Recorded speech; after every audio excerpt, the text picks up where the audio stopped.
धुन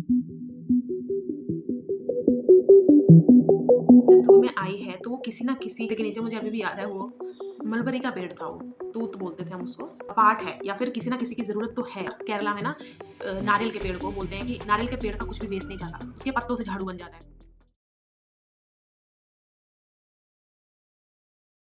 आपको ये सुन के कैसा लगता है, ये आप ज़रूर एक बार देखना, ठीक है?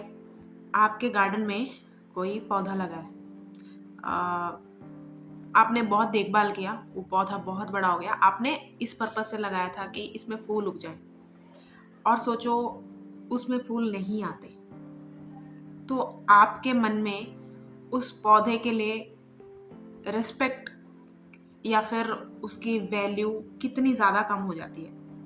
क्या वो इज़ इक्वल टू आपके लिए वेस्ट, एक कूड़े की तरह आपको लगता है, या फिर एक ऐसी चीज़ जो आपके गार्डन को ख़राब कर रही है? डेकोर जो भी है, क्योंकि सबकी अलग-अलग मेंटालिटी होती है, अलग-अलग इरादों से हम लगाते हैं। तो आप ऐसे ही एक बार देखना, या फिर आप उनमें से हो कि कोई बात नहीं, कुछ पौधे लेट ब्लूमर्स भी हो सकते हैं, या फिर नहीं, इससे नहीं हुआ, अगर तो वो एक वाइन है, मतलब एक बेल है, तो मैं इसको मतलब होता है ना बाँस के डंडे या फिर कुछ भी ऐसा लगा के उसको डेकोरेट पर्पज़ से भी अब यूज़ कर सकती हूँ या कर सकता हूँ। या आप उनमें से हो जो उस बेल को एज़ अ बॉर्डर यूज़ कर लेते होते हैं ना, कई लोग उसे बॉर्डर की तरह भी लगा लेते हैं, या फिर घर के ऊपर, गेट के ऊपर लगा लेते हैं कि चलो इसमें फूल नहीं भी आए, मतलब मेन पर्पस क्या था? अब मैंने ये क्यों बोला, कहाँ पर हम ऐसे हो गए कि अगर मुझे इस चीज़ से वो मतलब कोई प्रॉफ़िट नहीं हो रहा है, तो उसकी जान मेरे लिए या फिर इसकी वैल्यू मेरे लिए ज़ीरो हो जाती है। मतलब ये कहाँ से शुरू हुआ, आप अगर आप देखोगे, पौधे या फिर घास बिल्कुल ही ख़राब होते हैं पौधे के लिए, वो अलग बात है, मैं उनकी बात ही नहीं कर रही। मतलब कोई जंगली पौधा उगाया, कुछ भी जिसकी आपको नॉलेज नहीं है।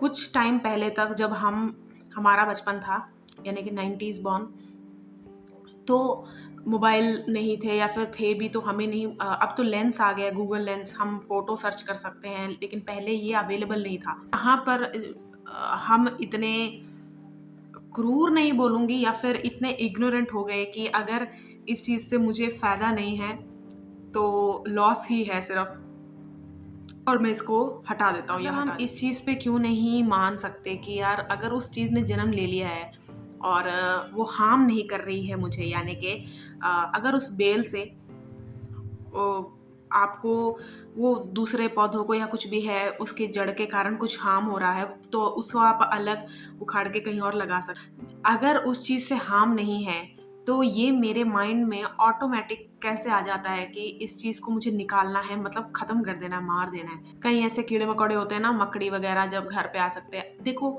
अगर आपको अटैक किया है और अटैक किया, मतलब आपको बाइट करते तक आपको इंतज़ार नहीं करना है। अगर वो आपके ऊपर चढ़ रही है कुछ भी है, तो आपने हटाया तो एक अलग बात है। लेकिन और उस चीज़ का, कीड़ों-मकोड़ों का आपके घर में मतलब आपकी चीज़ों पे आ रहे हैं, व तब आप मार रहे हो, तो वो जस्टिफाइड है। क्योंकि जो चीज़ हमें हार्म करती है, हम उसका आंसर कर सकते हैं, उसमें कोई प्रॉब्लम नहीं है। किसी की लाइफ़ को, किसी की वैल्यू को हम कब ऐसे हो गए कि अथॉरिटी में हम आ जाते हैं कि हम इसको मार सकते हैं या मार देते हैं, या फिर एक वेस्ट है, waste of time, waste product, ऐसे कैसे आपके मन में आता है? क्योंकि ना अगर आप ऐसे ही, क्योंकि एक होता है कि आपको पढ़ने का मौका नहीं मिला, इसलिए आप जानते नहीं थे, लेकिन आपने हार्म भी नहीं किया, उसमें कोई प्रॉब्लम नहीं है। लेकिन एक होता है कि मुझे जानना ही नहीं है, और ये उन पेड़-पौधों में से या फिर उन चीज़ों में नहीं आता जहाँ जहाँ से मुझे गेन होता है, और लॉस नहीं भी होता तो कोई बात नहीं, लेकिन गेन नहीं होता तो मेरे लिए ये एक वेस्ट के ही इक्वल है। मैंने ये क्यों पूछा ना कि आप ऐसे इमेजिन करो, कुछ घुंघरू का, जैसे हमने पायल पहनी हुई है, तो उसमें से घुंघरू टूट के गिर गया। कोई भी छोटी-मोटी चीज़ें ऐसे कहीं पे, मैंने ना बहुत लोगों को उसको चार्म चार्म की तरह यूज़ करते देखा है। होता है ना, काफ़ी लोग ऐसे बोलते हैं चार्म रीडिंग है, ये है, मतलब ये चीज़ मुझे मिल गई। मतलब वो चीज़ वेस्ट नहीं है, वो किसी अगर वो अस्तित्व में आई है तो वो किसी न किसी का पार्ट है या फिर किसी न किसी की ज़रूरत तो है। जैसे ना बचपन में पापा जब ऐसे अपने फूलों का उन्होंने एक अलग बनाया हुआ था कैरी, एक सब्जियों का ऐसे-ऐसे बनाया हुआ था, तो ना वो घास, वो एक होता है चीज़, वो उखाड़ते थे। तो उसमें से ना कई घास ऐसे होते हैं जिसमें जिसमें फूल वगैरह, फूल नहीं मतलब उनके अलग टाइप के फूल वूल होते थे। तो मैं उनको उठा के ले जाती थी और ना मतलब परमिशन लेके घरवालों से कि मैं इतनी जगह मेरी है, और मैं पेड़ के नीचे, मुझे अभी भी याद है वो मलबरी का पेड़ था वो, तूत बोलते थे हम उसको। उसका पेड़ था, ठीक है? मैं फ़ोटो लगा दूँगी। तो मैं उसके नीचे ना एक कॉलोनी टाइप बना दी, वहाँ ना कीड़ों का घर भी था। तो मैं वहाँ पर वो घास ना ऐसे-ऐसे करके लगा देती थी। मैं सच कह रही हूँ, वो घास खाने वो जो होते हैं ना तितलियाँ, कैटरपिलर, वो भी आते थे। अ, वो घास को कुछ पंछियाँ भी लेके जा रहे थे। तो मैंने मम्मी को बोला, मम्मी ये घास उठा के लेके जा रहे हैं या फिर कुछ भी है। और कई बार तो गिलहरी-विलहरी भी जैसे वो सूख जाते थे ना, तो भी वो कहीं कहीं न कहीं काम आ रहे थे। तो मेरे लिए ना वो एक हॉबी बन गया कि ऐसे ठीक है। लेकिन मैंने ये नहीं कहा ऑल लाइव्स मैटर, इस पे आपको पूरा ऐसे करके ध्यान देना है सब कुछ। बस मैं ये चाहती हूँ कि आप अपने आप से क्वेश्चन ये करो कि कहाँ हम इतने अ, गलत जा रहे हैं कि हमें हर चीज़ से प्रॉफ़िट और गेन इंस्टेंट पता लगना चाहिए। मतलब कब हम व्यापारी हो गए इतने कि मुझे इस चीज़ का नहीं समझ में, मतलब जो चीज़ समझ में नहीं आता इसलिए वो वेस्ट है इस दुनिया में, ऐसा नहीं। जिसने जन्म ले लिया उसका कुछ पर्पस तो होगा ही। ऐसा हो ही नहीं सकता कि, और बहुत सारे होते हैं लोग जो समझते हैं। ये उनके लिए है जो नहीं समझते इस चीज़ को।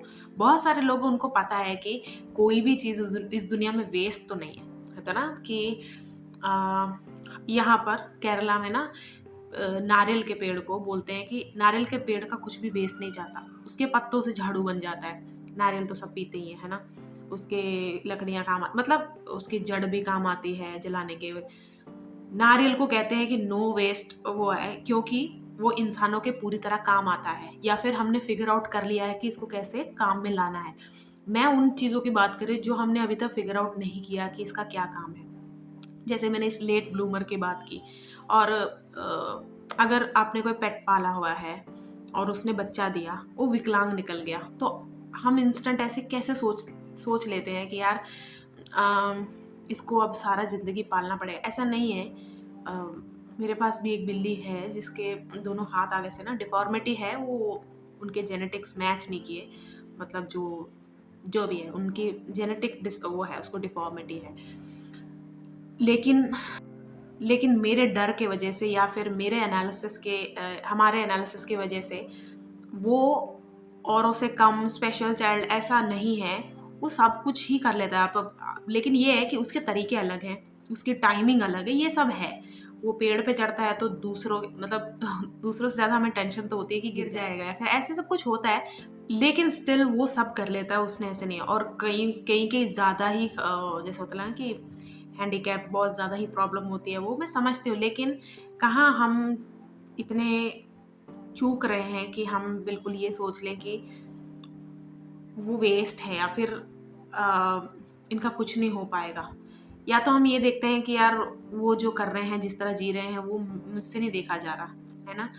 लेकिन क्या हमें उनकी उनकी भी सम्मति, या फिर ज़रूरी नहीं है, उनसे भी जानना कि यार हम तेरी जान लेने वाले हैं या फिर हम तुझे निकालने वाले हैं यहाँ से, तो तू उसके साथ ओके है। ऑफ कोर्स कोई भी ओके नहीं होगा। तो अगर उस चीज़ ने अपना एक जगह बना ली है, अब ऐसा भी नहीं मैं कह रही हूँ कि आपको अब घास को भी अलग उखाड़ के या फिर कुछ भी है। मतलब मेरा बस इतना है कि अगर वो आपको हार्म नहीं कर रहा है ना, तो उसको उसकी वैल्यू ज़ीरो करने की सच में कोई ज़रूरत नहीं है। हाँ, ठीक है, वही खरपतवार बोलते हैं ना हम, जैसे वैसे पौधे आपको फसल को खराब कर रही है, फिर तो बिल्कुल अंडरस्टूड है। वही तो मैंने कहा ना कि जो चीज़ हमें हार्म कर रही है, हमें मतलब एविडेंट है कि इस चीज़ ने मुझे तकलीफ़ दी है, मुझे दुःख दिया है, तो नाउ आई कैन आंसर, वो एक अलग बात है, प्रॉपर अलग बात है। लेकिन जो मैंने सोचा लेट ब्लूमर्स मेरे अप टू मार्क नहीं है, इस वजह से उसकी मैं वैल्यू ज़ीरो कर दूँ, ऐसा क्यों है हमारे मन में? ऐसा कहाँ कंडीशन हो गया, मतलब एकदम से कंडीशन्ड कि ऐसे ही होना चाहिए, प्रॉफ़िट लॉस का एक चार्ट ऑटो बनना ही चाहिए दिमाग में। ये कहाँ पर ऑटोमैटिक हमारे दिमाग में हो गया। बचपन में जब बच्चे खेलते हैं, अच्छी बात है कि बच्चों को ना बचकाना ही बनाया है। बचकाने ही होते हैं, क्योंकि उनके लिए ये जो चार्ट है प्रॉफिट लॉस मैटर नहीं करता। उनके लिए खेल इम्पोर्टेंट होता है, उनमें वो बहुत सेंसिटिव होते हैं इमोशंस अपने को लेके, या फिर जब वो सामने कुछ देखते हैं वो इंस्टेंट उनका रिएक्शन आता है कि अरे ये क्या हो गया, और उनमें कोई फ़िल्टर नहीं होता। ये सब बच्चे तो वो भी बहुत सारे बच्चे तो ऐसा कर लेते हैं कि वो नहीं भेदभाव करते कि यार ये बेकार है, ये अच्छा है।